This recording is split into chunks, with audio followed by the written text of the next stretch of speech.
The Michigan Humane Society received a complaint about a mom dog and some puppies that were left in a yard without adequate care. So once we arrived on scene, we saw Mom chained to a pole. She was in pretty good body weight.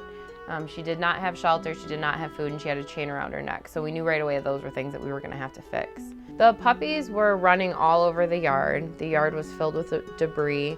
There was an open crate that had no bottom, no bedding, no provisions or anything were present for the puppies. They were drinking water out of tiny puddles that were filled with dirt, and they were all extremely emaciated, dehydrated, and full of fleas. It sounded like this litter was not planned, and the owner of the puppies really had no idea how to care for puppies. Oh, she's got fleas all over too. Dude, I'm gonna be very honest with you. Your puppies are extremely anemic. See this, come here. To the point that she doesn't have enough red blood cell left to generate anything. I think it's probably a good idea for you to focus on one dog. And the dog that I would focus on is the one that doesn't need vet care, which would be the mama dog.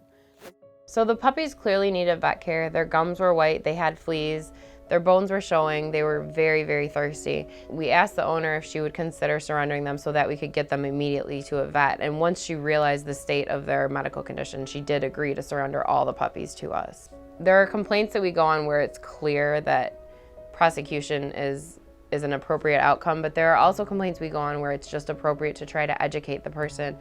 So the mom dog that was left on the property was very close to being compliant with state law. We wish that every dog would be kept inside, but that's not the reality. So we want to make an outdoor dog have the best experience they can. Mom was in very good weight.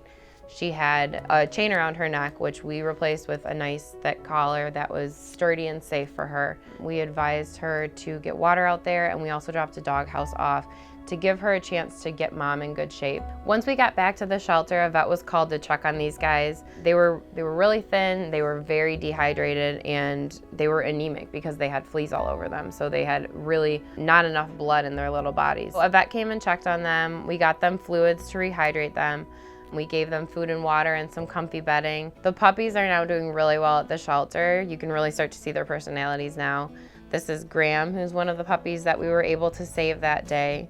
And they're all doing very well, starting to gain weight and appreciating the fact that they have food and water.